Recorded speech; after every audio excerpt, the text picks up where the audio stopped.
नमस्कार दोस्तों, स्वागत है आपके अपने YouTube चैनल सनबिक मैथ पे। हम लोग एलपी का प्रैक्टिस सेट देख रहे हैं, प्लेटफॉर्म वॉल्यूम 2 का। आज प्रैक्टिस सेट नंबर 25 देखेंगे। तो आइए शुरू करते हैं पहले प्रश्न से। पहला प्रश्न है कि एक सींग वाले गैंडे की सर्वाधिक आबादी भारत के खालिस्तान राज्य में पाई जाती है। एक सींग वाले गैंडे की सर्वाधिक आबादी, और इसका सही आंसर हो जाएगा ऑप्शन सी, असम में पाई जाती है। काजीरंगा राष्ट्रीय उद्यान में और मानस अभ्यारण्य में, दोनों में जो है गैंडों की प्रजाति ज्यादा पाई जाती है, जो कि असम में है।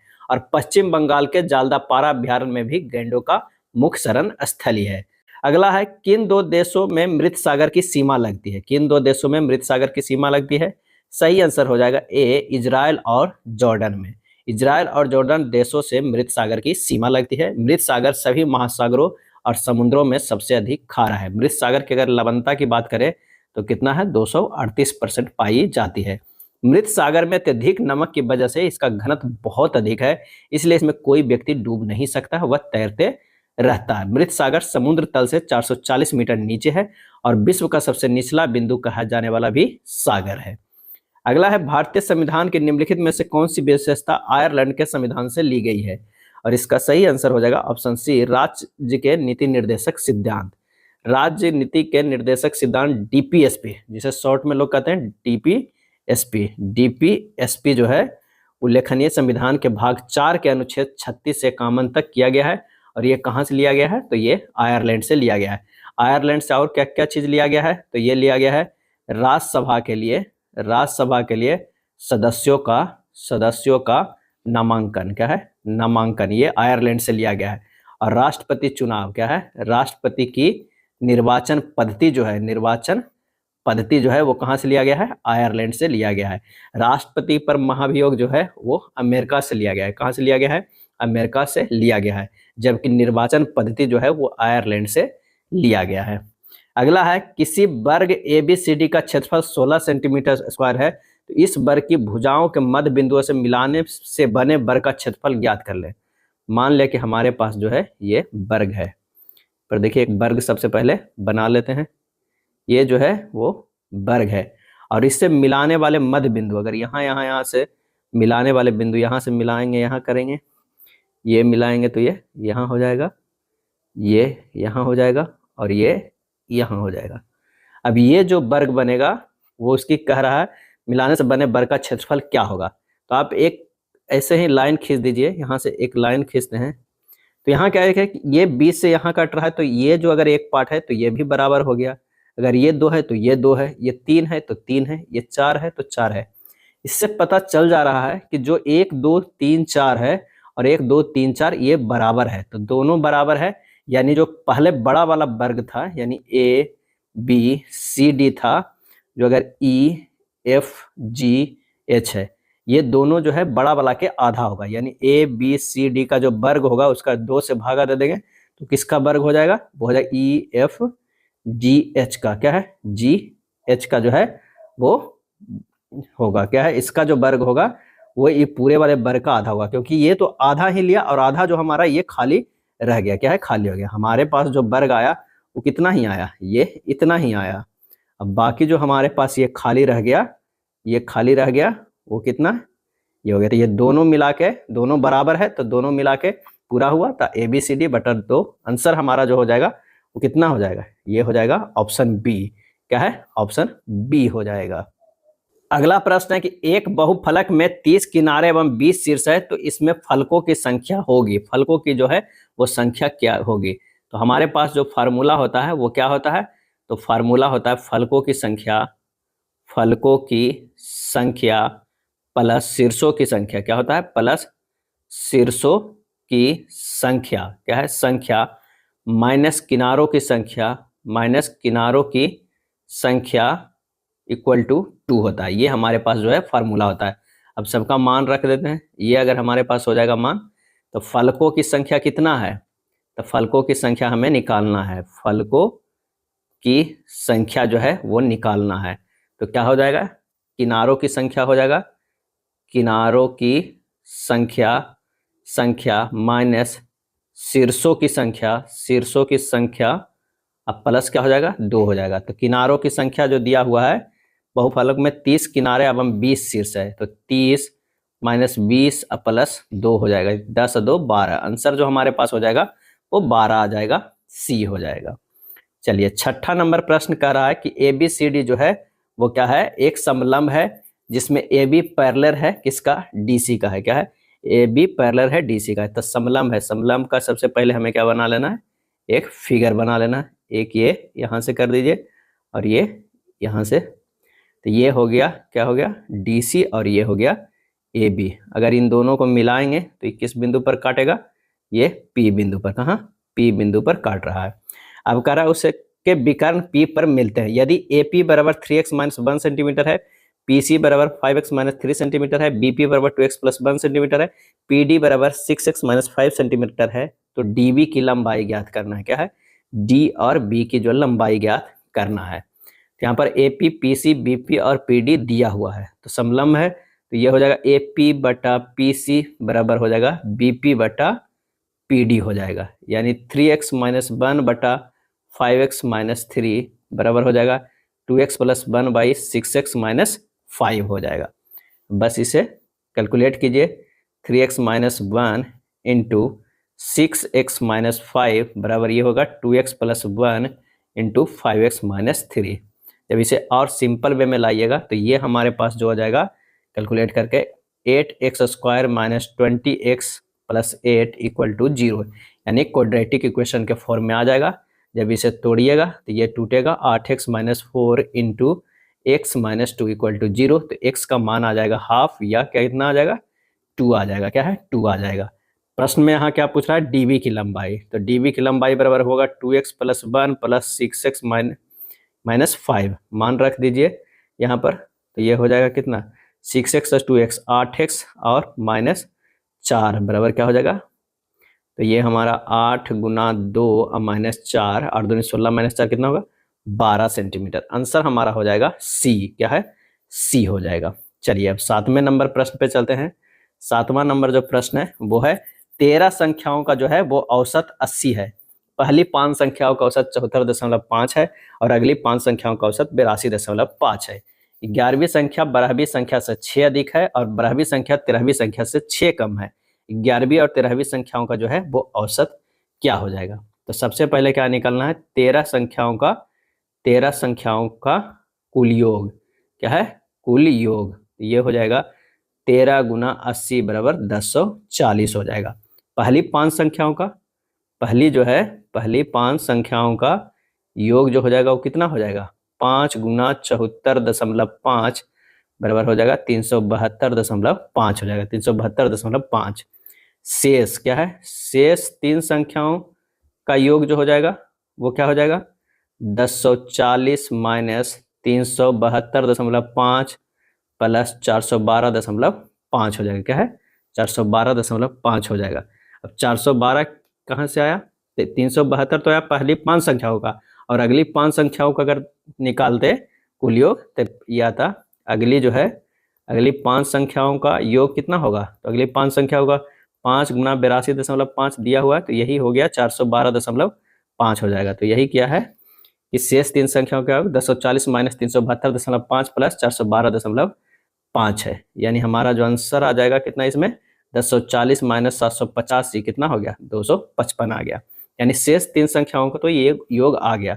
अब कह रहा है 11वीं संख्या अगर x प्लस 6 है, तब जब 12वीं संख्या क्या है, x है, और 13वीं संख्या कितनी है, x प्लस 6 है। क्या है, x प्लस 6 है।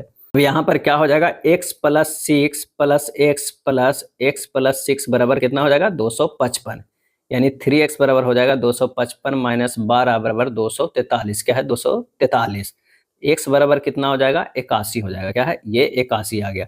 11वीं और 13वीं का औसत क्या हो जाएगा, तो दोनों क्या है, 87 प्लस 87 बटा 2 बराबर ये हो जाएगा 87। आंसर हमारा जो हो जाएगा वो क्या हो जाएगा, सी हो जाएगा। चलिए अब 8वें नंबर प्रश्न पे चलते हैं। 8वां नंबर प्रश्न जो कह रहा है, यदि 21, 22, 60 और 64 में से प्रत्येक से x घटाया जाता है तो इस क्रम में प्राप्त संख्याएं समानुपात में है। x प्लस 1 और 7x प्लस 8 के बीच मध्यानुपाती क्या होगा, मध्यानुपाती जो है वो क्या होगा। तो प्रश्न में कह रहा है कि 21 माइनस एक्स बटा 22 माइनस एक्स बराबर जो है वो 60 माइनस एक्स बटा 64 माइनस एक्स, जब इसे हल कीजिएगा तो 21 minus x into 64 minus x बराबर हो जाएगा 22 minus x into 60 minus x हो जाएगा। तो यहाँ जब और कैलकुलेट करेंगे तो ये हो जाएगा कितना, -3x बराबर -24 आएगा। x बराबर जो है वो कितना आएगा, 8 आएगा। क्या है, 8 आएगा। यहाँ पर जब और कैलकुलेट कीजिएगा तो x बराबर 8 आ जाएगा। अब माना जो है x प्लस 1 तथा क्या है 7x प्लस 8 का मध्यानुपात जो है, मध्यानुपात जो है वो कितना है, 22 है। क्या है, मध्यानुपात 22 है। तो 8 प्लस 1 अनुपात 22, मध्यानुपात 22 अनुपात 7 गुना 8 और प्लस 8 हो जाएगा। जब इसे कैलकुलेट करें तो 9 अनुपात 22 समानुपात 22 अनुपात 64। तो 22 स्क्वायर बराबर कितना होगा, 9 गुना 64 होगा। 22 बराबर कितना होगा, 3 गुना 8 कर सकते हैं, यानी ये हो जाएगा 24, क्योंकि 9 के 3 हो जाएगा, 64 के 8 यानी 24। आंसर हमारा क्या हो जाएगा, 24 हो जाएगा। यहाँ बस कुछ नहीं करना, जो कह रहा है इतना में प्रत्येक में x घटाया जाता है, तो इस क्रम में प्राप्त संख्याएं का समानुपात इतना इतना के बीच मध्यानुपाती क्या होगा। तो यहाँ से पहले x का मान निकाल लिए और उसके बाद मध्यानुपात, क्योंकि ये जो चारों संख्या है वो समानुपात में है। तो इसके बाद हमें क्या निकालना है, 22 मध्यानुपात मान के 22 निकालना है, 24 हो जाएगा। 9वां कह रहा है कि गति का द्वितीय नियम दर्शाता है, क्या दर्शाता है, और इसका आंसर हो जाएगा किसी वस्तु की गति के परिवर्तन की दर शुद्ध बल की दिशा में वस्तु पर लागू शुद्ध बल के आनुपातिक होता है। यानी आंसर जो हमारा हो जाएगा वो डी हो जाएगा, 9वां के डी होगा। गति का दूसरा नियम दर्शाता है किसी वस्तु के गति के परिवर्तन की दर शुद्ध बल की दिशा में वस्तु पर लागू शुद्ध बल के आनुपातिक होता है। और न्यूटन का जो ये गति का दूसरा नियम बताता है कि किसी वस्तु के संवेग में परिवर्तन की दर उस वस्तु पर आरोपित बल के समानुपाती होती है तथा संवेग परिवर्तन बल की दिशा में होती है। दूसरे नियम के अनुसार ही जो हमें मिलता है F बराबर क्या मिलता है, m में। क्या है, m में, जहाँ a त्वरण होता है और m जो है द्रव्यमान होता है, यानी दूसरे नियम से बल का व्यंजक हमें प्राप्त होता है। अगला है, एक उपग्रह पृथ्वी के चारों ओर चक्कर लगा रहा है, यदि उसे पलायन करना है तो उसके वेग को वर्तमान वेग से कितना जो है वो बढ़ाया जाना चाहिए, कितना बढ़ाया जाना चाहिए। तो उपग्रह का पलायन वेग जो होता है VE बराबर होता है √2 V नोट होता है। क्या, V नोट, जहाँ V नोट उपग्रह का कक्षीय वेग है और VE बराबर जो है 1.414 V नोट। क्या है, 414 V नोट। √2 का मान कितना हो गया, 1.414। अब कक्षीय वेग में अनुपातिक वृद्धि क्या हो जाएगा, तो VE माइनस V नोट बटा V नोट, यानी 1.414 V note minus V note बटा V नोट, ये हो जाएगा 0.414। यानी पलायन करने के लिए उपग्रह में वेग वृद्धि जो होगा इतना को 100% से गुना कर देंगे तो कितना हो जाएगा, 41.4%। यानी जितना वेग चल रहा है उसमें अगर 41% बढ़ा देंगे तो वो क्या हो जाएगा, पलायन हो जाएगा। आंसर जो हमारा हो जाएगा C हो जाएगा। क्या है, आंसर जो हमारा हो जाएगा C हो जाएगा। दार्शनिकों ने पदार्थ को कितने मूल तत्वों में वर्गीकृत किया है, दार्शनिकों ने, और इसका आंसर हो जाएगा D 5। क्या है, 5 मूल तत्वों को में वर्गीकृत किया है। ये 5 मूल पंच तत्व के रूप में जाने जाते हैं, जैसे वायु, पृथ्वी, अग्नि, आकाश और जल। क्या है, आकाश और जल। अगला प्रश्न है कि हैदराबाद ए जो है वो रेडियो स्टेशन 738 किलोहर्ट्ज पर प्रसारण कर रही है, जिसका जो है तरंगदैर्घ्य 406.5 मीटर है। Hyderabad commercial broadcasting radio channel द्वारा कितने तरंगदैर्घ्य पर प्रसारण किए जाएंगे यदि यह 102.8 मेगाहर्ट्ज पर प्रसारण किया जाता है। तो किसी स्थान विशेष वायु में ध्वनि की चाल नियत होती है, यानी V बराबर जो होता है n1 लैम्डा 1 बराबर होता है n2 लैम्डा 2, ये बराबर होता है क्या होता है, नियत होता है। तो हमारे पास लैम्डा 2 बराबर होता है n1 लैम्डा 1 बटा n2 होता है, यानी 738 किलोहर्ट्ज गुना 406.5 मीटर बटा हो जाएगा कितना, 102.8 मेगाहर्ट्ज है। जब इसे कैलकुलेट करेंगे और सिंपल वे में तो ये हो जाएगा 738 गुना 10 के पावर 3 हर्ट्ज गुना 406.5 मीटर बटा 102.8 गुना 10 के पावर 6 जो है वो हर्ट्ज है। क्या है, हर्ट्ज है। यानी इसे और कैलकुलेट करेंगे तो ये आ जाएगा कितना, 2918.258 बटा 10 के पावर 3 आ जाएगा। ये इसे लिख सकते हैं 2.91828 मीटर, या इसे लिख सकते हैं 2.92 मीटर। आंसर जो हमारा आ जाएगा कौन सा, ए हो जाएगा। क्या है, ए हो जाएगा। अगला प्रश्न है कि 10 ग्राम केरोसिन तेल 210 जूल ऊष्मा ग्रहण करता है तथा इसका तापमान 10 डिग्री सेंटीग्रेड बढ़ जाता है, इसकी विशिष्ट ऊष्मा क्या हो जाएगा।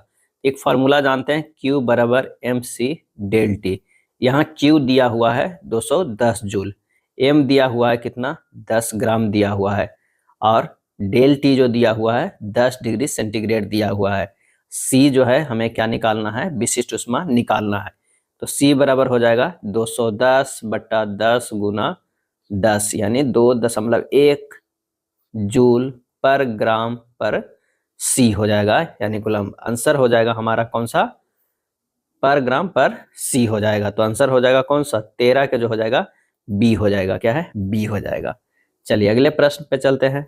निम्नलिखित प्रश्न में दिए गए विकल्पों में से उस आकृति का चयन कीजिए जिसे प्रश्न चिन्ह के स्थान पर रखा जा सकता है।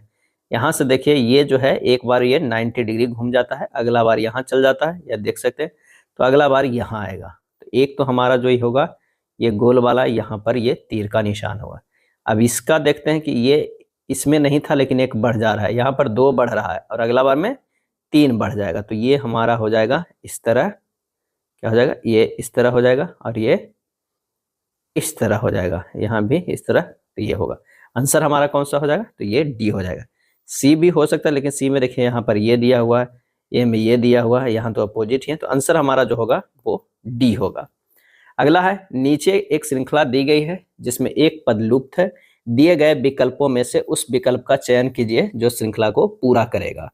तो आइए यहाँ पर देखते हैं, आर से एन गया है, ये -4 है, एन से एल गया है -2 है, एल से एच गया है -4 है, और एच से अब क्या होगा -2 जाएगा, तो ये हो जाएगा एफ होगा, क्या है ये -4 -2 -4 -2 का सीरीज चल रहा है, तो ये -2 पर कितना हो गया, एफ हो गया।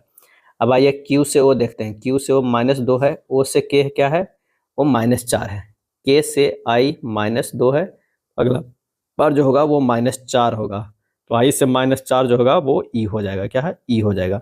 आंसर जो हमारा हो जाएगा बी होगा, क्या है बी। अगले प्रश्न को देखते हैं, आकृति में बताइए कि खोले जाने पर यह कैसा दिखाई देगा। इसका आंसर जो हो जाएगा वो सी हो जाएगा, क्या है सी हो जाएगा। 17 नंबर प्रश्न के प्रश्न चिन्ह के स्थान पर रखा जा सकता है, और इसका सही जवाब हो जाएगा डी हो जाएगा, क्या है यहाँ पर 1 2 3 4 और अगला जो होगा वो 5 होगा, क्या है 5 हो जाएगा, तो कौन सा होगा डी होगा।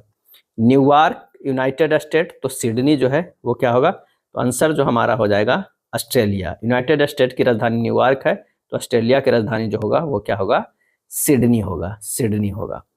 19 नंबर भी है कि आकृति को खोल के बताना कि कैसा दिखाई देगा, इसका सही जवाब जो हो जाएगा वो डी हो जाएगा, डी हो जाएगा।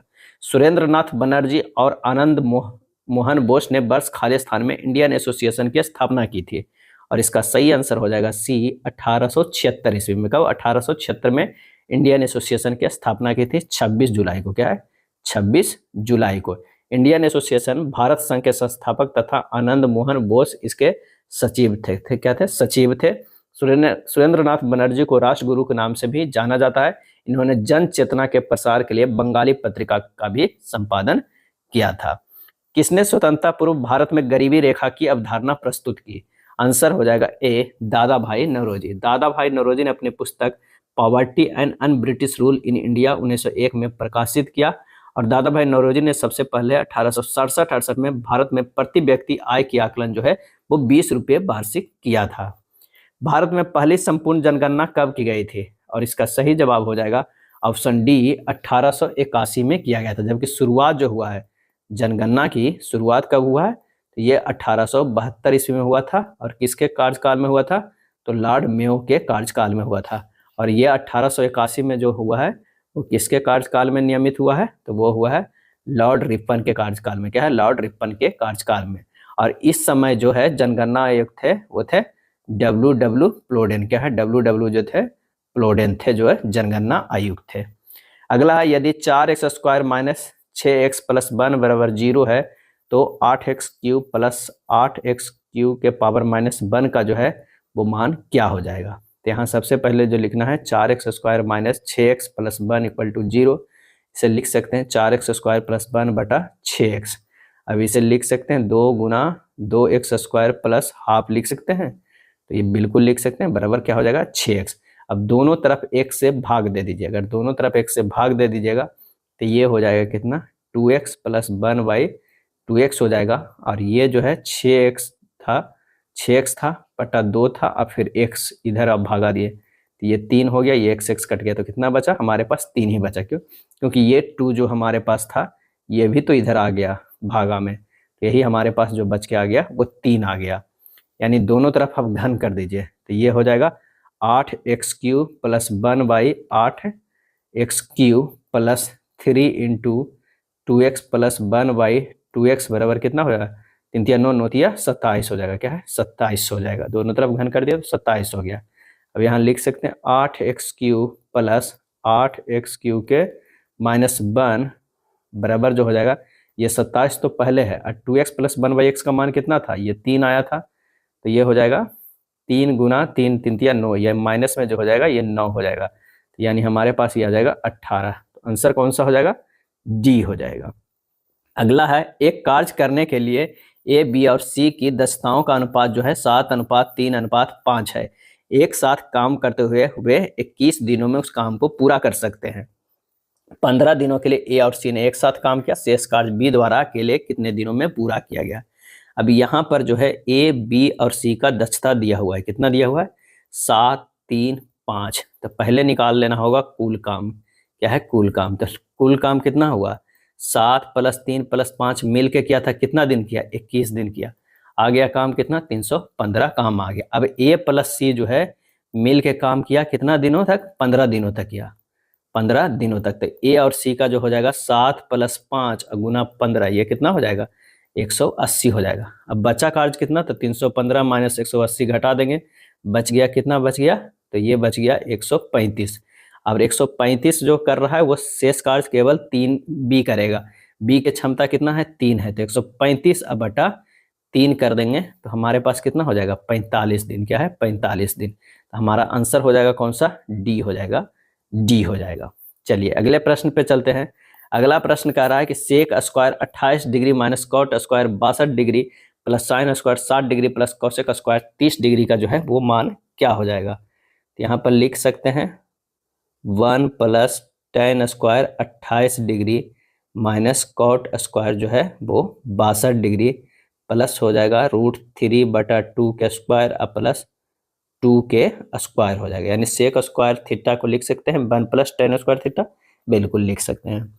अब हो जाएगा 1 + tan स्क्वायर 28 डिग्री माइनस जो है वो cot square 90 degree minus 28 degree plus 3/4 plus 4।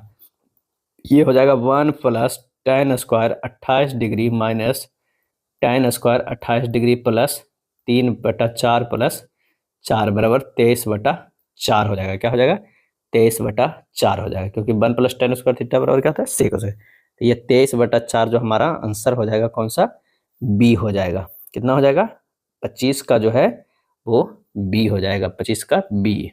ये जो है वो खत्म हो जाएगा। अगला है यह तालिका विभिन्न कॉलेजों में विभिन्न अनुशासनों में पढ़ाई कर रहे विद्यार्थियों की संख्या को दर्शाता है। यदि सभी कॉलेजों में वाणिज्य अनुशासन के विद्यार्थी संबंधी आंकड़े वृत्त आरेख पाई चार्ट के रूप में दर्शाए गए हैं तो कॉलेज डी दर्शाने वाले त्रिज्यखंड का केंद्रीय कोण क्या होगा। निकटतम जो है हमें पूर्ण संख्या निकालना होगा। अब सबसे पहले क्या है एक सर्किल इस तरह ड्रॉ करेंगे, इसमें क्या है 5 भागों में डिवाइड करेंगे, क्योंकि 1 2 3 4 5 ABCD ये है, तो एक 3 हो जाएगा, एक 4 हो जाएगा, एक 5 हो जाएगा। अब इसी में से एक जो है वो 480 है, 520 है, 350 है, 520 है और 330 है। तो सबसे पहले वाणिज्य में पढ़ने वाले विद्यार्थियों की कुल संख्या कितनी होगी, तो कुल संख्या जब जोड़ देंगे तो ये हो जाएगा कितना 2200 हो जाएगा। क्या है 2200 है, इतना सबको जोड़ेंगे ये बराबर जो हो जाएगा 2200 हो जाएगा। अब 2200 का मान जो है वो कितना हो गया, 2200 का मान जो है 360 डिग्री के बराबर हो जाएगा। तो एक का मान निकल जाएगा, बिल्कुल निकल जाएगा, 360 डिग्री बटा 2200 हो जाएगा। अब हमारे पास कह रहा है कि डी दर्शाने वाले त्रिज्यखंड था, डी में कितना है 520 है, तो 520 का मान कितना हो जाएगा, 520 का मान हो जाएगा 360 बटा 2200 गुना 520, यानी ये हो जाएगा 85 डिग्री। क्या हो जाएगा 85 डिग्री। आंसर जो हमारा हो जाएगा सी हो जाएगा। अगला है 5.8 प्लस 7.4 भागा 3.7 गुना 5 माइनस 6 गुना 2 भागा 2.5 का मान क्या हो जाएगा। तो बोर्ड मास पे है, काफ़ी सिंपल है, इसे हल भी कर सकते हैं। आइए देखते हैं किस तरह हल होगा। 5.8 प्लस ही हो जाएगा 2 गुना 5 हो जाएगा, माइनस 6 गुना 2/2.5 हो जाएगा। इसे हल कीजिएगा तो ये 15.8 हो जाएगा, माइनस 24/5 हो जाएगा, यानी 15.8 माइनस 4.8 बराबर ही हो जाएगा 11। आंसर हमारा जो होगा ए होगा। धातुओं की पतली चादरों के रूप में परिवर्तित किए जाने क्षमता को क्या कहा जाता है, और इसका सही आंसर हो जाएगा आघात वर्धनीयता। क्या है? मेलेबिलिटी कहा जाता है।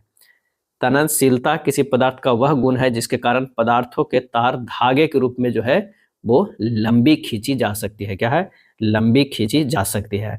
आघात वर्धनीयता मतलब पतली चादरों के रूप में परिवर्तित किया जा सकता है।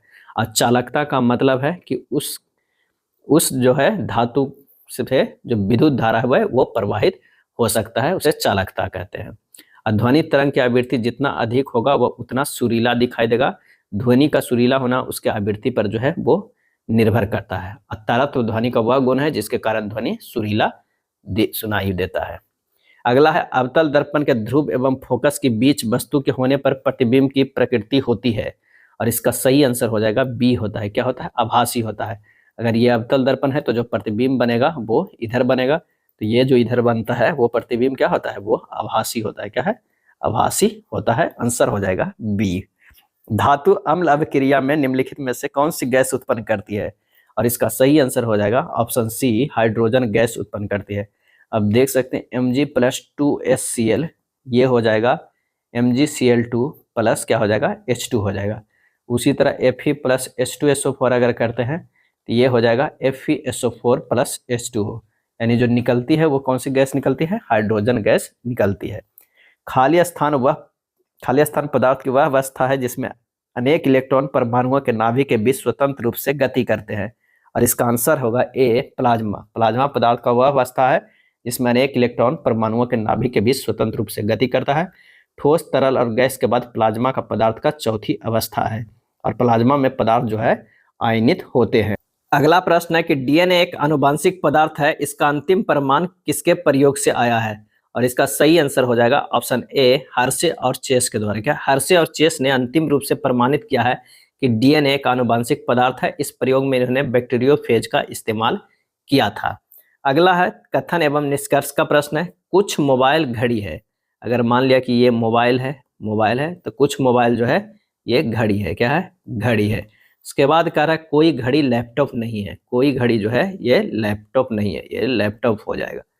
तो हमारा हो जाएगा निष्कर्ष में कि कोई लैपटॉप मोबाइल नहीं है, बिल्कुल नहीं है। कुछ लैपटॉप जो है वो घड़ी नहीं है, ये सही है। आंसर जो हमारा हो जाएगा कौन सा? 33 के बी होगा। केवल निष्कर्ष सेकंड जो है वो अनुसरण करता है। ए बी का पति है, ए जो है वो क्या है? पॉजिटिव है, और बी का जो है पति है ये निगेटिव हो जाएगा, ये पति है।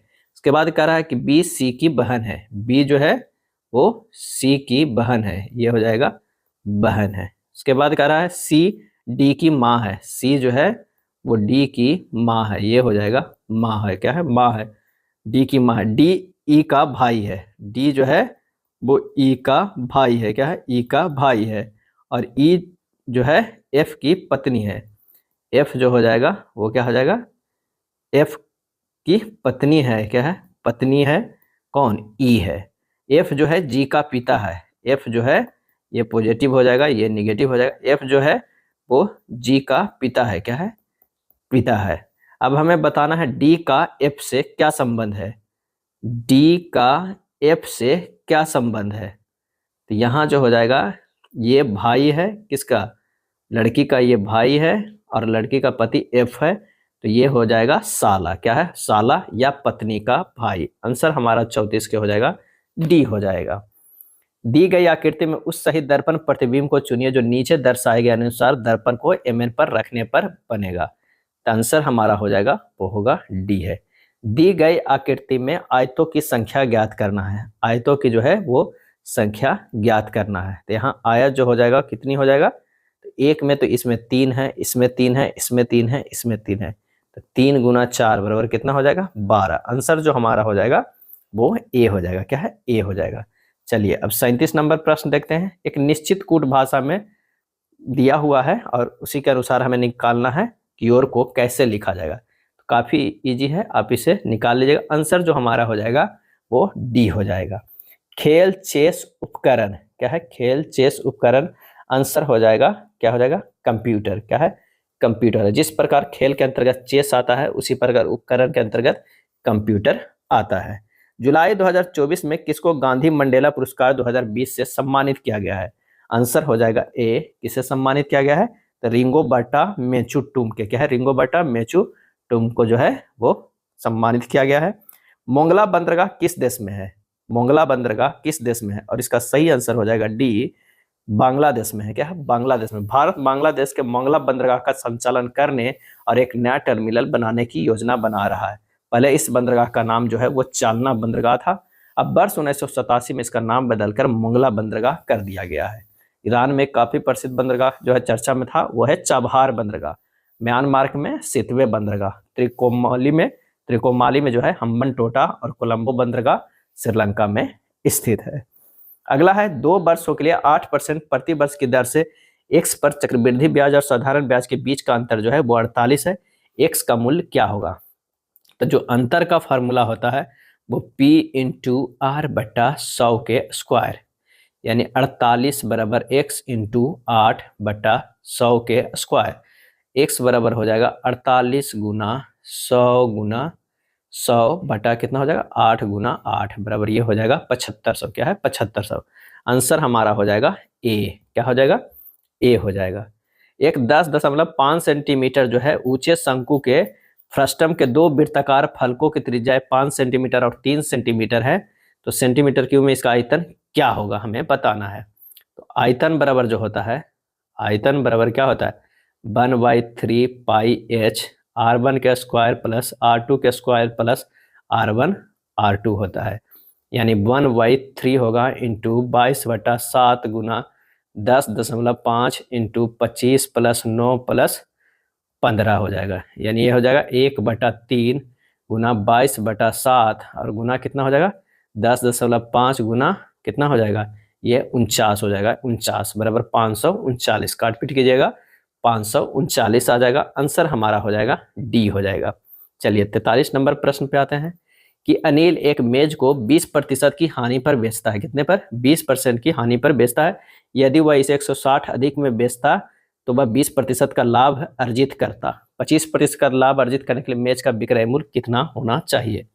अब प्रश्न में कह रहा है कि 20% प्लस 20% बराबर कितना हो जाता है? 160। क्योंकि पहले 20% की हानि पर बेचता, यदि अब इसे 160 में बेचता तो वह 20% का लाभ कमाता। तो 160 यानी 40% बराबर जो हो जाएगा 160। तो 100% बराबर कितना हो गया? ये हो गया 400। क्या है? 400। अब 25% के लाभ पर मेज का विक्रय मूल्य क्या हो जाएगा?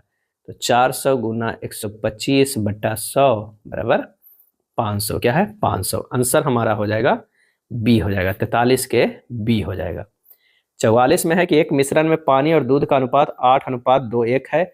यदि इसमें दूध और पानी से 26 लीटर अधिक है, दूध पानी से 26 लीटर अधिक है, तो मिश्रण में दूध की मात्रा कितनी है? यानी 21 माइनस 8 कितना हो गया? तो ये हो गया 10 दोबारा 1 13। 13 ज्यादा है दूध, तो कितना है? 26 लीटर ज्यादा है। 13 बराबर 26 है। तो पूछ रहा है कि 21 का मात्रा क्या होगा? 21 का कितना होगा? 26/13 गुना 21 हो जाएगा। ये 2, ये होगा 42 लीटर। क्या है? 42 लीटर। आंसर जो हमारा 44 का हो जाएगा सी हो जाएगा। क्योंकि 8:21 में ये जो डिफरेंस करेंगे तो ये 13 आता है। यही 13 बोल रहा है कि 26 लीटर के बराबर है। तो 21 कितने के बराबर होगा? 42 लीटर के बराबर हो जाएगा। चलिए अगले प्रश्न पे आते हैं।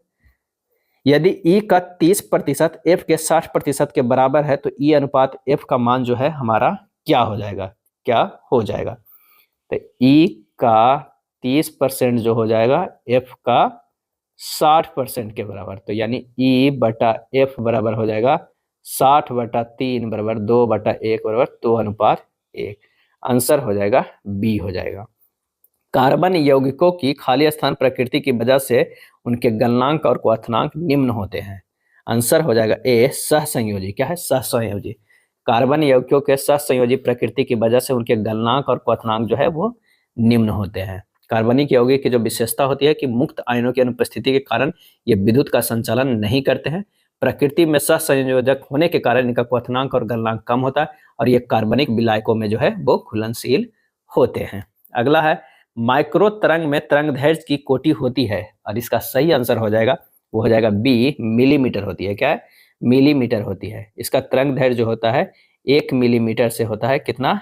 1 मीटर होता है। माइक्रो तरंग को खोज हर्ट्ज ने किया था। इसे लघु रेडियो तरंग भी कहा जाता है और इसकी आवृत्ति 10 के पावर 10 से लेके हो जाता है कितना? 10 के पावर 8 हर्ट्ज के बीच होता है। फर्मियम सदस्य है, फर्मियम सदस्य है तो वो है ए, एक्टिनाइड श्रेणी का। क्या है? एक्टिनाइड श्रेणी का सदस्य है फर्मियम, जो रेडियो एक्टिव तत्व है। क्या है? रेडियो एक्टिव जो है वो तत्व है और एक्टिनाइड जो होता है F ब्लॉक के तत्व होता है। अगला है 3 ओम के प्रतिरोध के सिरों के बीच का विभवांतर 6 वोल्ट है, प्रतिरोध में बहने वाली धारा का मान क्या हो जाएगा?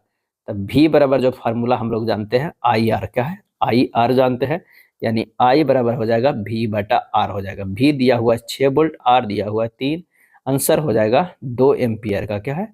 2 एम्पियर का आंसर हमारा हो जाएगा 49 के C हो जाएगा।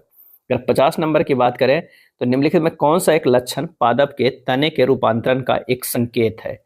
और इसका आंसर हो जाएगा ए, आलू में आँख का पाया जाना। आलू में आँख का पाया जाना पादप के तना का रूपांतरण है। गन्ना, अदरक, आलू आदि तने का रूपांतरण होता है। आलू भूमिगत रूपांतरित तना होता है, इसे कंद कहते हैं और कंदों के शिखर एवं पार्श्व भागों में कलिकाएं पाई जाती है। एक प्रश्न और उसके बाद 2 तर्क दिए गए हैं, बताएं कि इनमें से कौन से तर्क प्रश्न के संबंध में पुष्ट है। प्रश्न है, क्या बोर्डिंग स्कूल प्रणाली बच्चों के लिए लाभप्रद है? तर्क, जी हाँ, बोर्डिंग स्कूल प्रणाली बच्चों को उनके घरों से अलग करती है तो लाभप्रद है। नहीं, लंबे समय तक माता पिता से अलग रहने से बच्चों के माता पिता के साथ संबंध खराब हो सकते हैं, जिससे बच्चे चिंतित या अकेला महसूस करते हैं। और इसका सही आंसर जो हो जाएगा केवल तर्क सेकेंड जो है वो पुष्ट है। क्या है? पुष्ट है। उस संख्या का चयन करें जो निम्नलिखित श्रेणी में प्रश्न चिन्ह के स्थान पर आ सकती है। 4, 13, 27, 82, 165 है। यहाँ 4 से 13 गया तो आप देख लीजिए, अगर गुना करते हैं तो 4 तिया 12, 4 गुना 3 कितना होता है? 12 होता है, लेकिन यहाँ 13 है, अगर 1 जोड़ेंगे तो हो जाएगा, बिल्कुल हो जाएगा। चलिए 13 को देखते हैं, अगर 13 गुना 2 करते हैं प्लस 1 तब आता है 27। अब 27 के 82 कैसे होगा? तो 27 गुना 3 प्लस 1 करेंगे, 7 21 1 82 आ जा रहा है। अब 82 से गुना 2 प्लस 1 करेंगे तो कितना हो जाएगा? 165। अब 165 से क्या करेंगे तो हमारा देख लीजिए सीरीज चल रहा था पहले कितना, 3 गुना करके 1 जोड़ रहे थे, फिर 2 गुना करके, फिर 3 गुना करके, फिर 2 गुना करके। अब क्या करेंगे तो 3 से गुना करेंगे प्लस 1 जोड़ेंगे, आंसर हो जाएगा 496। सही जवाब जो हो जाएगा वो ए हो जाएगा। क्या है? ए होगा। माताएं, महिलाएं, बहनें, तो महिलाएं में जो होगा माताएं भी होगा और बहनें भी होगा, और कुछ माताएं बहनें भी होगा, कुछ बहनें माताएं भी होगा। तो आंसर हमारा जो है वो सी काफी अप्रोप्रिएट है, आंसर हो जाएगा सी हो जाएगा। चलिए 54 नंबर प्रश्न है कथन एवं निष्कर्ष के। सरकार ने हाल ही में विदेशी पर्यटकों के लिए कई रियायतों की घोषणा की है और आकर्षक योजनाओं की पेशकश की है। निष्कर्ष, सरकार विदेशी पर्यटकों को आकर्षित करने के प्रति गंभीर दिख रही है, ये तो बिल्कुल सही है। अब अधिक संख्या में विदेशी पर्यटक द्वारा देश की यात्रा करने की संभावना है, तो ये भी हो सकता है। तो आंसर जो इसका होगा वो कौन सा होगा? ये डी होगा। 1 और 2 दोनों पालन कर रहे हैं। अगला प्रश्न है कि एक लड़के की ओर इशारा करते हुए सुरेश ने कहा, उसकी माँ का पति मेरी माँ के पिता का इकलौता पुत्र है। उस लड़के की माँ का सुरेश से क्या संबंध है? यहाँ पर जो है वो एक सुरेश है और एक लड़का है। क्या है? एक लड़का है, तो कह रहा है लड़का की माँ, यहाँ पर लड़का की हो जाएगी माँ, जो हो जाएगा यहाँ पर माँ का पति, ये जो हो जाएगा पति। क्या है? पति जो है मेरी माँ हो गया के पिता, यानी के पिता के इकलौते पुत्र है। क्या है?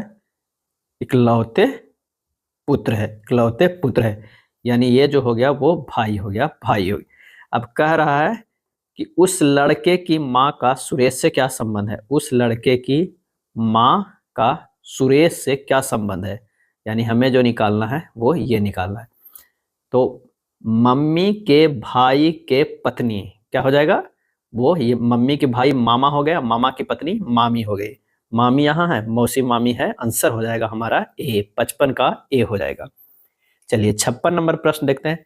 W और X भाई है, क्या है, W और X जो है वो भाई है। आइए यहाँ पर देखते हैं, W और X जो है वो भाई है, भाई है। उसके बाद कह रहा है S X और Q का पुत्र है। X जो है वो क्या है, S जो है X और Q का पुत्र है, यानी ये S जो हो जाएगा ये पुत्र है किसका, Q का। तो Q जो है पति पत्नी हो जाएगा, ये माइनस हो जाएगा, ये प्लस हो जाएगा। अब हमारे पास कह रहा है कि R U से विवाहित है। R जो है वो U से विवाहित है, कोई R है वो U से विवाहित है, यानी U माइनस हो जाएगा, R प्लस हो जाएगा। और Q का भाई है, R जो है U से विवाहित है और Q का भाई है, यानी ये हो जाएगा भाई, क्या है, भाई हो जाएगा। चलिए अब कह रहा है T और V, T और V जो है U की संतान है। किसकी संतान है, तो T और V जो है वो U की संतान है। यहाँ से निकल जाएगा U की संतान है, तो यानी R के भी वो संतान हो सकता है, तो ये पुत्र हो सकता है T और क्या हो सकता है V, क्या है V, T और V जो है U की संतान है। P Q जो क्या है, P Q की माँ है, P जो है वो Q की माँ है, यहाँ से P दे दीजिए जो कि माँ है किसकी, Q का। उसके बाद है और बाई X की माँ है, बाई जो है वो X की माँ है। T का S से क्या संबंध है, T का S से क्या संबंध है, यानी T का S से, यानी इससे संबंध बताना है, S से संबंध बताना है। तो ये पिता का, ये हमारे पास क्या है, भाई है, और ये पत्नी, पिता का यानी मम्मी का भाई R है और उसका पुत्र है, यानी ममेरा भाई हो जाएगा, ममेरा भाई है, माँ के भाई का पुत्र हो जाएगा। आंसर हो जाएगा B। 56 के जो हमारे पास आ रहा है वो B आ रहा है, क्या है, B आ रहा है। अगला प्रश्न है कि 20वें एशियाई खेल वर्ष 2026 में किस देश में आयोजित किए जाएंगे, और इसका सही आंसर हो जाएगा ऑप्शन सी, जापान में। कहाँ, जापान में आयोजित किए जाएंगे। भारत की केंद्र सरकार ने अंडमान और निकोबार द्वीप समूह की राजधानी पोर्ट ब्लेयर का नाम बदलकर क्या कर दिया गया है, और इसका आंसर हो जाएगा ए, श्री विजयपुरम कर दिया गया। क्या है, श्री विजयपुरम कर दिया गया। किसी हीरे की कीमत उसके भार के वर्ग के अनुक्रमानुपाती है। हीरे की कीमत 87,880 है। यह दो टुकड़ों में टूट गया है जिनका भार 5:8 के अनुपात में। हीरे के टूटने से कितने की हानि हुई है, कितने की जो है वो हानि हुई। हीरे की कीमत बराबर वजन के वर्ग के अनुक्रमानुपाती, और हीरे का वास्तविक मूल्य कितना है, 87,880। अब क्या है, टूटे हुए हीरे का अनुपात 5:8 दिया है, तो पूरे हीरे का वास्तविक वजन जो हो जाएगा वो कितना हो जाएगा, 5 + 8 बराबर 13 ग्राम। क्या है, 13 ग्राम। हीरे का वास्तविक मूल्य जो है, वास्तविक मूल्य बराबर K गुना 13 के स्क्वायर बराबर 169 K है। क्या है, 169 K है। अब 169 K बराबर दिया हुआ है 87,880 दिया हुआ है। K का मान आ जाएगा 520। अब टुकड़े का वजन क्रमशः 5 ग्राम और 8 ग्राम हो गया, तो टुकड़े का मूल्य कितना हो जाएगा, K गुना 5 के स्क्वायर प्लस K गुना 8 के स्क्वायर, ये हो जाएगा 25K प्लस 64K, यानी टुकड़े का मूल्य जो हो जाएगा वो कितना हो जाएगा, 64 के 25 के, ये हो जाएगा 89K हो जाएगा, 89K। अब 89 गुना K बराबर कितना है, 520 आया है, ये गुना करेंगे 46,280 है, 46,280। तो हानि कितना हुआ, तो हानि पहले दाम था 87,880, उसमें से 46,280 घट जाएगा, ये हो जाएगा 41,600।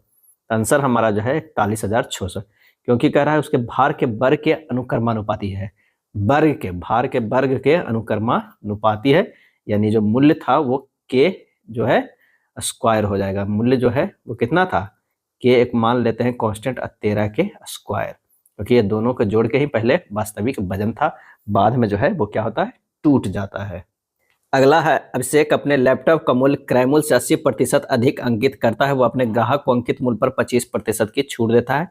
लाभ प्रतिशत जो है वो कितना हो जाएगा, 80% बराबर कितना हो जाएगा, 4/5, और 25% हो जाएगा कितना, बराबर 1/4, यानी CP/MP बराबर हो जाएगा कितना, 5/9, यानी 20/36 हो जाएगा। और हो जाएगा क्या है, MP/SP बराबर कितना हो जाएगा, 4/3 बराबर 36/27। तो लाभ परसेंट बराबर हो जाएगा कितना, SP - CP/SP बराबर कितना हो जाएगा, सॉरी बराबर में गुना 100 हो जाएगा। ये हो जाएगा 27 माइनस 20 बटा 20 गुना 100 बराबर हो जाएगा 7 गुना 5 बराबर 35%। लाभ प्रतिशत कितना हो जाएगा? 35% हो जाएगा। एक और मेथड से निकाल सकते हैं। किस मेथड से निकाल सकते हैं? अभिषेक अपने लैपटॉप का मूल्य क्रय मूल्य से 80% जो है वो ज़्यादा क्या है? तो सबसे पहले मान लीजिए कि क्रय मूल्य जो है वो कितना है? वो 100 रुपया है। अब क्या अंकित मूल्य कितना हो गया? अंकित मूल्य जो हो गया 80, 180% हो गया, यानी अंकित मूल्य हो गया कितना? 180 रुपया हो गया। 25% की छूट पे देता है तो 180 का 75/100 करेंगे तो ये हो जाएगा 25 75, 25 100 हो जाएगा। और ये जो हो जाएगा कितना होगा? अगर 4 से भागा देंगे तो 4 4 16, 2 और 4 5 20, 45। 45 गुना 3 कितना हो जाएगा? तो 45 गुना अगर 3 करेंगे तो 135 हो जाएगा, यानी 135 रुपया में जो है ये बेचता है। क्या है? बेचता है। तो उसे लाभ कितना है? खरीदा था 100 में और इसे बेचा 135 में। विक्रय मूल्य जो आया वो कितना आया? 135 आया।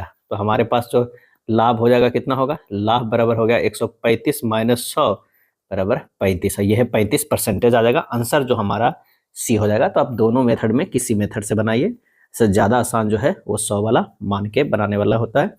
अगला है, दी गई तालिका एक इलाके के एक पार्क में आने वाले विभिन्न आयु वर्ग के लोगों की संख्या को जो है वो दर्शाती है। आगंतुकों की बहुलक आयु जो है वर्ष में ज्ञात कीजिए। तो यहाँ पर जो है 0 से 10 तक 4, 10 से 20 तक 14, 20 से 30 तक 18, 30 से 40 23, 40 से 50 तक 27, 50 से 60 16, 60 से 70 जो है 8 है। इसका जो आंसर हो जाएगा 61 का वो क्या हो जाएगा? अधिकतम 12 वार्ता वाला वर्ग बराबर 12 वार्ता वर्ग, यानी 40 से 50 है। अधिकतम किसमें है? 40 से 50 है। अब यही से हमें बहुलक निकालना है। क्या है? यही से निकालना है। तो बहुलक का फार्मूला जो होता है वो क्या होता है? ये होता है L plus F M minus F1 बटा 2FM minus F1 minus F2 into H होता है। अब यहाँ पर क्या है? L जो है वो बहुलक वर्ग की निचली सीमा है। क्या है? निचली सीमा। L बराबर हमारा जो हो जाएगा निचली सीमा कौन सा है? ये 40 है। उसके बाद FM है। FM बराबर बहुलक वर्ग की बारंबारता। तो बारंबारता कितनी है? 27 है। तो ये 27 हो जाएगा। F1 बराबर जो बहुलक वर्ग के पूर्ववर्ती वर्ग की बारंबारता, यानी इससे पहले वाला का है, ये होगा F1। F1 बराबर कितना हो जाएगा? 23 हो जाएगा। और F2 वाला जो है बहुलक वर्ग के उत्तरवर्ती वर्ग की बारंबारता, यानी उसके बाद वाला, तो ये हो जाएगा 16। क्या है? 16। और H बराबर जो क्या है? 40 और 50 का जो रेंज है, यानी ये हो जाएगा 50 माइनस 40, यानी 10 जो रेंज है। 0 से 10, 10 से 20, ये सब जो है वो रेंज है, यानी वर्ग की ऊंचाई है। अब बहुलक बराबर मान क्या हो जाएगा?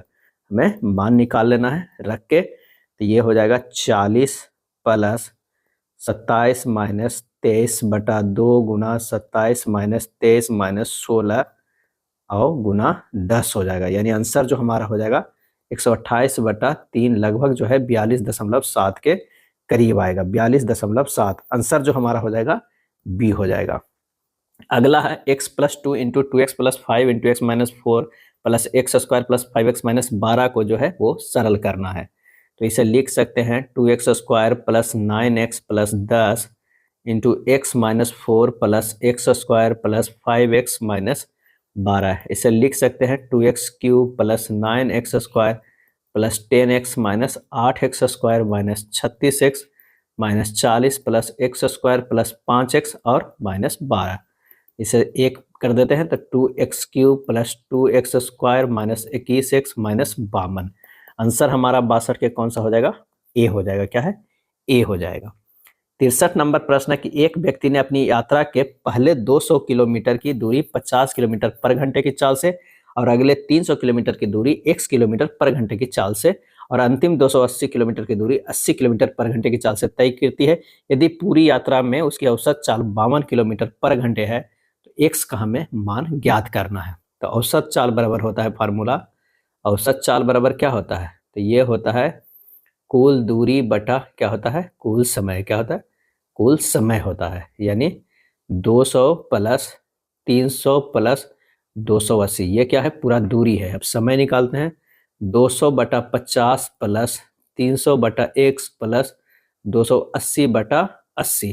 जब इसे कैलकुलेट करेंगे ये कितने के बराबर हो जाएगा? 52 के बराबर हो जाएगा। अब इसे कैलकुलेट करें तो 780 बटा 4 प्लस 300 बटा x प्लस 7 बटा 2 बराबर कितना हो जाएगा 52। यहाँ करेंगे तो 15/2 प्लस 300/x बराबर कितना हो जाएगा 15 हो जाएगा। क्या हो जाएगा 15 हो जाएगा। अब यहाँ से हमें x का मान निकालेंगे तो ये हो जाएगा 40 किलोमीटर पर आवर। क्या है 40 किलोमीटर जो है वो पर आवर आ जाएगा। अगला प्रश्न है कि मेंडलीव के आवर्त सारणी में परिवर्तन किया गया तथा खाली स्थान को आधुनिक आवर्त सारणी के आधार के रूप में स्वीकार किया गया, और इसका सही आंसर हो जाएगा ऑप्शन सी परमाणु संख्या। मेंडलीव के आवर्त सारणी में परिवर्तन किया गया तथा परमाणु संख्या को आधुनिक आवर्त सारणी के आधार के रूप में स्वीकार किया गया। आधुनिक आवर्त सारणी मोसले के सिद्धांत पर आधारित है। आधुनिक आवर्त सारणी में जो है वो 18 क्या है वर्ग है और 7 जो है वो आवर्त है। क्या है 7 जो है आवर्त है। सुमेलित करना है। सबसे बड़ी हड्डी जो है वो क्या है तो वो है फीमर का है। सबसे बड़ी हड्डी है जो फीमर का। सबसे बड़ी ग्रंथि जो है वो यकृत है। सबसे छोटी पेशी जो है, सबसे छोटी पेशी कौन है स्टेपिडियस है। और सबसे छोटी हड्डी जो है स्टेपिस है। आंसर जो हमारा 65 के ए हो जाएगा। क्या ए हो जाएगा। आधुनिक आवर्त सारणी में तत्वों को खाली स्थान जो है ऊर्ध्व स्तंभों में व्यवस्थित किया जाता है जिन्हें समूह कहा जाता है, और खाली स्थान क्षैतिज पंक्तियों में व्यवस्थित किया जाता है जिन्हें आवर्त कहा जाता है। और इसका आंसर जो हो जाएगा वो हो जाएगा ए। 18 ऊर्ध्व स्तंभों को व्यवस्थित किया जाता है और 7 क्षैतिज पंक्तियों को जो है वो व्यवस्थित किया जाता है। दूध के दही में रूपांतरण से इसकी अच्छी पोषक क्षमता किसकी वृद्धि के कारण होती है, और इसका आंसर हो जाएगा ए विटामिन B12 का। क्या है विटामिन B12 के कारण। दूध की तुलना में दही का पोषणीय मूल्य अधिक होता है क्योंकि इसमें विटामिन B12 के अतिरिक्त अन्य विटामिन भी उपस्थित रहते हैं। स्टेनलेस स्टील में कार्बन का प्रतिशत है स्टेनलेस स्टील में तो ये हो जाएगा 0.5 से 1% है। क्या है 0.5 से 1% होती है। स्टेनलेस स्टील में लोहा, कार्बन, क्रोमियम एवं निकेल का मिश्रण होता है। निम्नलिखित चित्रों में से कौन सा एक समूह के चित्रों से एकदम अलग है, और इसका सही आंसर जो हो जाएगा वो हो जाएगा तीसरा यानी ए। 69 का जो है ए है। सबका देखिए इसका ऊपर है, इसका ऊपर है, इसका भी ऊपर है, और ये जो है नीचे से शुरू होता है नीचे ही खत्म होता है 3 होगा। यदि रस का कोड 66 है तो गर्ल का कोड क्या हो जाएगा, यानी RUSH। R का है 18, U का है 21, S का 19, ये है 8। ये जोड़ जाड़ के 66 आ रहा है तो गर्ल्स के जोड़ेंगे। G के 7, I के 9, R के 18, L के 12 हो जाएगा 46। आंसर हमारा हो जाएगा बी। 71 नंबर प्रश्न है उदासीनता और उत्साह, उसके बाद क्या हो जाएगा तो हो जाएगा निंदा और आदर, डी हो जाएगा। 72 नंबर प्रश्न है ABC और क्या हो जाएगा EH, उसके बाद क्या हो जाएगा कहते हैं A+B क्या हो जा रहा है C हो रहा है, B+C क्या हो रहा है E हो रहा है। क्या है B+C जो है वो E हो रहा है, और C+E जो है वो कितने हो जाएगा H हो जाएगा, और E+S जो है वो क्या हो जाएगा M हो जाएगा। तो आंसर हमारा जो लुप्त संख्या है वो किसका हो जाएगा M हो जाएगा। ऐसा क्यों हो रहा है यहाँ पर आप देख लीजिए, ये 1 है ये 2 है, 1 2 ये 3 हो रहा है, 2 और 3 कितना हो रहा है 5 हो रहा है, 5 और 3 H का जो होता है 8 हो रहा है, 8 और 5 क्या हो जाएगा 13, M का मान जो होता है वो 13 होता है। 73 नंबर प्रश्न है कि एक पिता की आयु उसके पुत्र की वर्तमान आयु से जो है वो दुगनी है। यदि उसके पुत्र की आयु अभी 20 वर्ष है तो कितने वर्ष पहले उसकी आयु उसके पुत्र से आयु की 3 गुनी है। तो पुत्र की वर्तमान आयु कितना है 20 वर्ष है। क्या है 20 वर्ष, तो पिता की वर्तमान आयु जो है वो कितना है तो वो है 40 वर्ष, 40 वर्ष हो जाएगा। क्या है 40 वर्ष। अब कर है विकल्प सी से अगर हम देखते हैं तो पिता इधर लिख लेते हैं पिता और इधर लिखते हैं पुत्र, ये 40 है तो ये 20 है, 10 वर्ष पहले कितना हो जाएगा -10 कीजिए तो ये 30 हो जाएगा, ये -10 कीजिएगा ये हो जाएगा 10, 10 का ये 3 गुना हो रहा है बिल्कुल हो रहा है। तो आंसर हमारा जो हो जाएगा वो सी हो जाएगा। क्या है सी हो जाएगा, यानी 10 वर्ष पहले उसकी आयु पुत्र की आयु से तिगुनी थी। 74 नंबर प्रश्न में कह रहा है कि दी गई आकृति में वर्गों का अधिकतम संख्या कितनी है। ये 1 2 3 है। क्या है 1 2 3 है और ये 2 3 है, तो कुल वर्गों की संख्या जो होगा 3 गुना 3 प्लस 2 गुना 2 और प्लस 1 यानी 9 प्लस 4 प्लस 1 बराबर जो होता है 14, 9 4 13 1 14। आंसर हो जाएगा डी। कौन सुमेलित नहीं है तो बी जो है वो सुमेलित नहीं। अन्य सभी विकल्प सीधी एवं कर्व रेखा द्वारा निर्मित आकृति है, अतः आकृति बी जो है वो क्या है भिन्न है। सब में एक कर्व है लेकिन इसमें दोनों जो है वो क्या है वो आकृति जो है वो कर्व नहीं है सीधी है। तो आंसर हमारा हो जाएगा बी हो जाएगा। ये था ALP का प्रैक्टिस सेट। वीडियो अच्छा लगा तो लाइक एंड शेयर कर दीजिएगा। धन्यवाद।